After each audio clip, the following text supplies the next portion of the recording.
Welcome to the Mr. Fantasy Freak podcast show. I am Alex Wiesner here with Jaxon Wright. It is January 5th, 2013, and we're doing this show today to wrap up the fantasy football season and look ahead at fantasy baseball. So, Jaxon, how did your football season end? It went pretty good. Second place.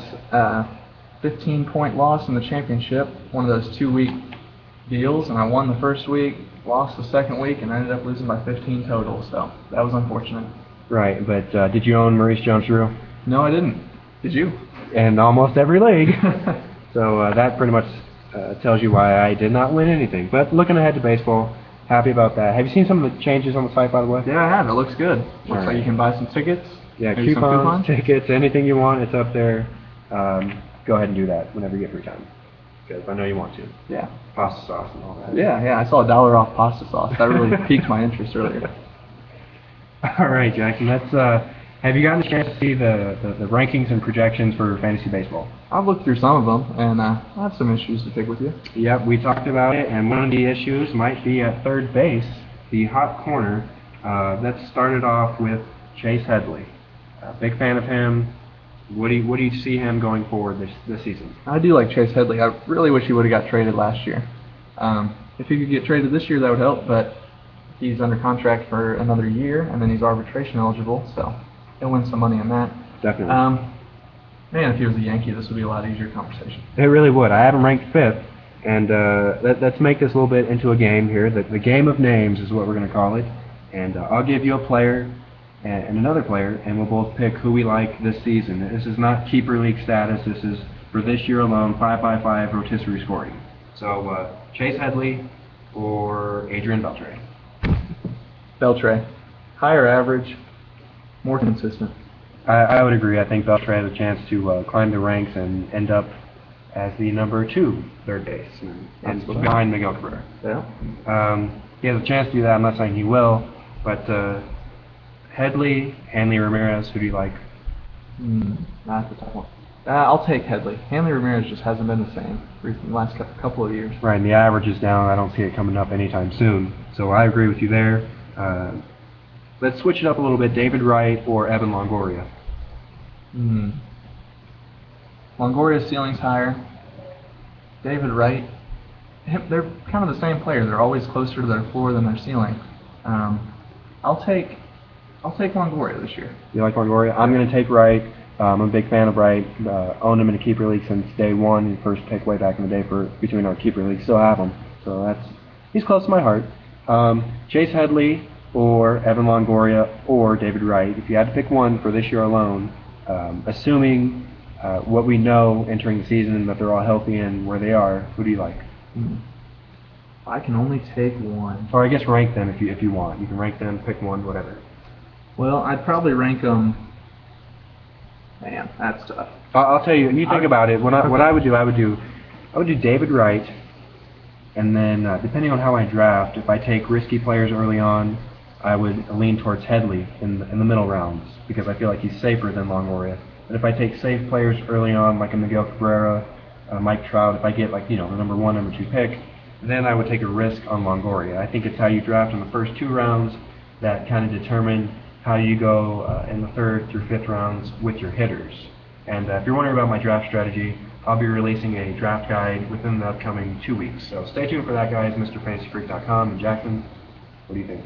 That's still tough. I'd probably go Longoria 1, just because I like to go with the high risk, high reward, because I know that I'm going to have the ability to pick up a free agent third baseman during the year. Yeah, third base is pretty deep. There's pretty deep third baseman on the wire.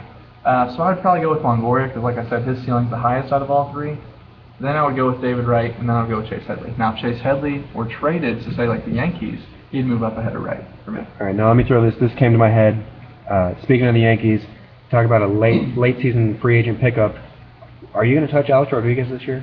No way. I've been off his bandwagon for 4 or 5 years now. He's every year decline, injury, decline. Every year, same story. I think I would agree unless the price is right and I'm desperate for third base. But I would have a hard time doing that. You're going to pay for the name in the end. That's right. what everyone buys too high for the name. Right. It's not worth it. All right, let's switch over to second base now. We talked about before the show a couple of rankings here. Neil Walker, you think I'm a little low on. You're high on Neil Walker. So let's talk Neil Walker or Aaron Hill. Neil Walker, Aaron Hill. I'm going to go with Neil Walker. I'm higher on Neil Walker than you are. I think you got him ranked a little low in the power department myself. Okay. You have him projected for 16. I'd put him at 20 homers myself. You think he can get 20? Yep. I think there's a chance. I'm just not sure I'm ready to buy into that this season. Mm-hmm. I think Hill, just for this year alone, even though he is at the back end of his prime, it's just kind of like the last stand for Aaron Hill for me. Neil Walker or Brandon Phillips? Ooh, now you're climbing a little high. I'd go Phillips on that one. I like Neil Walker, but not that much. Right, I think Phillips has a little bit more speed. Average will probably be close. I think Phillips is also the safer play. Yep. Let's say Neil Walker, Jason Kipnis. I'm high on Kipnis. Yeah, you are high on Kipnis. You have a number 4. He could be number 4 if he reaches his potential, but the young players, it's always so hard to tell. Man, that's tough. I'd go with Kipnis, just the high reward there. But all right, okay. So Zobrist, I have right below Kipnis. Zobrist, Neil Walker. Who do you like there? Just keeping in mind that Zobrist qualifies at outfield and shortstop. Yeah. Well, the position eligibility gives it to Zobrist, and not just that. I think he's also better statistically. If you just count them as second baseman only, I think he's a better second baseman. Yeah, I would agree with that. I really like Zobrist. So Zobrist and Kipnis. I'll take Zobrist over Kipnis. I'll take Zobrist, yeah. Safer play there. Right. And more consistent. Yeah, he's always been like a 20-20 or close to it guy. Yeah. So I like Zobrist this year. I liked him last year. He's just one of those guys that you get him on your team and you're thrilled. All right, let's switch things up. We did third base. We did second base. We don't have a lot of time today, but let's go to starting pitching. Aroldis Chapman, they told him to return and prepare as a starter. They signed Broxton to a 3-year deal to be the closer. They have a solid bullpen. What do you see from Chapman this year, assuming he's going to be limited 160 innings? Well, 160 innings means at least 160 strikeouts, right? Yeah. So I like that department. I wonder about how long he can hold up though, throwing 100 miles an hour the whole game. 108 miles an hour. 108, yeah. I would say he probably slides into a 4th spot in my rotation. Fantasy rotation. Fantasy rotation. I don't like guys that are on an innings limit. I don't know why. I know it doesn't really make that big of a difference in the grand scheme at the end. It matters in the playoffs because he's not going to be on your team. But yeah. I see what you're saying. Unless you're doing just rotisserie for the whole season, I think you can fill those last 20 or 30 innings with somebody off the waiver wire and not lose that much. Right. Considering how quality his 160 innings are going to be. But I just have concerns with him as a starter. Okay, so let's do the game of names. Aroldis Chapman or Tim Lincecum? Man, Tim Lincecum fell off the table last year. I would say give me Chapman in that case. More strikeouts, I think. It's just hard to tell. If Lincecum throws 32 starts, he could end up higher than Chapman easily, but I don't know if I can count on that anymore. Yeah, it's going to be a tough play. Let's do, so you like Chapman over Lincecum. Yep. How do you see Ian Kennedy fitting into the picture? Do you see Kennedy above Lincecum, below Chapman, or I think right there. I would put Chapman, then Kennedy, and then Lincecum last. Just because of the safeness? Okay. I've liked Kennedy for a while now. I think he's a pretty solid pitcher option. Yeah, he's good. He came off of a down year last year after a great 2011. Kennedy is one of the guys that if I had him as my number 4, I'd be thrilled. As number 5, I'd win the league, I feel. But let's throw this in, NL West Parks. Yeah. That doesn't hurt his case at all. Right, and when in doubt, go on NL West. Yep. That's the strategy, that's the motto. But one other pitcher I want to throw into this quick, Josh Johnson, Toronto, over Chapman, Lincecum, Kennedy. If he can be anything like he was before he had his injury problems in Florida, he's above all those guys. Josh Johnson, he's an ace. I would think. Right, and you could get him as number 3. Yeah. I think this is a good year to buy on Josh Johnson myself. I know he's in the AL West, or AL East. That's not near as nice as the NL East, but I still think if he can reach anything like he used to be, he's an ace on my team. Yeah, I would agree, and I think he's worth the risk at this point. Yeah. All right, let's switch it up and go to the outfield. We'll finish up with the outfield right now and then wrap up the show. So Bryce Harper or Alex Rios? I'm taking Bryce Harper there. I think he's going to be a stud. You think so? What? Yep. What about the idea that he's a 40-40 guy? Ooh, years from now. I'm not going. Years from now, maybe. Right. Definitely not this year. Man, I don't think 40-40. I got him projected as a 22-28. Do you see that? I think you're about right on that. Really. In the future, 40 homers. Man, that's gonna be hard. That's a lot. especially the NL East pitching is real solid. I would give him. He could get 40 steals. I think he's really fast, He is. and he has a green light all the time. Yeah. 40 homers. That's a bit lofty. So this season, do you see him as a number 2 fantasy outfielder or 3? The outfield is also really deep, so there's a lot of people on the waiver wire. I would draft him as a number 2. You don't have any issues with that? No, if he doesn't pan out, there's plenty of guys out there. You could slide him into a 3 spot in the outfield, and you can get lucky with somebody like Jason Kubel last year. So, yeah, that's a good one. For my take, I think Harper is probably valued a little bit higher than Rios. I'm not quite sure with Rios. He's aging. He is. I know he came off of a bad year last year. That was due mostly to a horrible BABIP. I'm a BABIP guy. If you're BABIP's a great stat to look at for sure. But yeah, for me, I'll take Harper, but it's close, really close. Let's throw another one out there. Bryce Harper, Shin-Soo Choo, now in Cincinnati. Now in Cincy, that does make a little difference. A huge difference in the home ballpark. Yeah, that makes a huge difference in the home ballpark. I don't know. I still like Harper more. I really like this kid. I think he's going to be a stud here in a couple of years. But for this year alone, I'm still going to go with Harper. More steals, I think. Yeah. The power, pretty comparable. Right. I don't know. You have Chu ranked as a higher average player. I think that'll be pretty close. I would go with Harper, just way higher upside. I'm down on Harper because I think he's a strikeout guy. I think he's going to strike out 100 times a year. He could, yeah.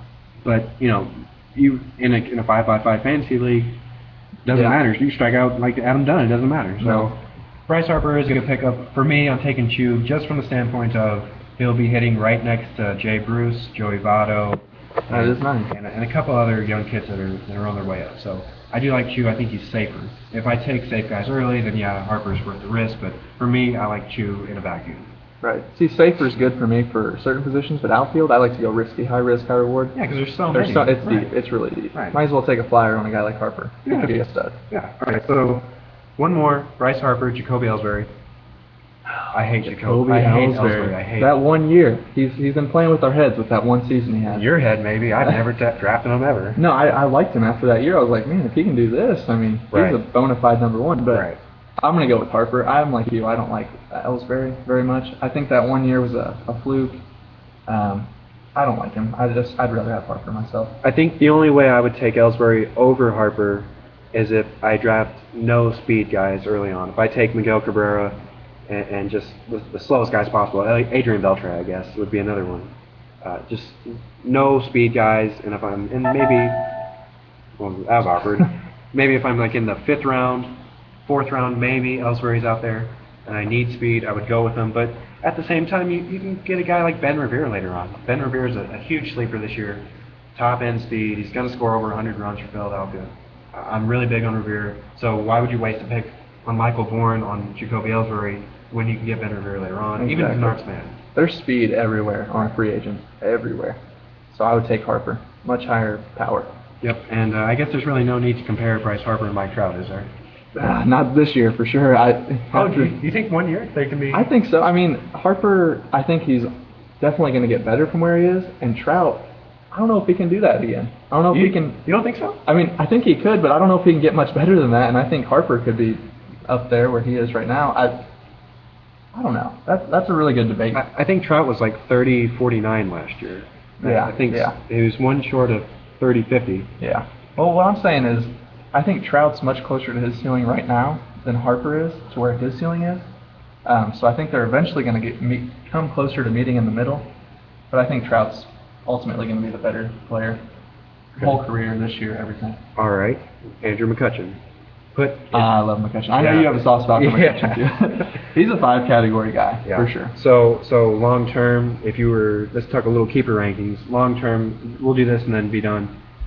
Mike Trout, Andrew McCutchen, Bryce Harper. How would you rank those 3? I think that order right there. I'd go Trout first, then McCutchen, then Harper. I love McCutchen. Yeah, he's a stud. He really is, and he's still like 25, 26. So yeah. Not even his power prime going to hit 30 home runs this year for my keeper league, not yours. All right, Jackson, it was fun. And for those of you out there listening, check out the site, MrFantasyFreak.com. Find us on Twitter. All that stuff is listed throughout the site. Have fun with it. Post your comments on every article. We'll get to it soon. And for Jaxon Wright, I'm Alex Wiesner. Thanks for listening.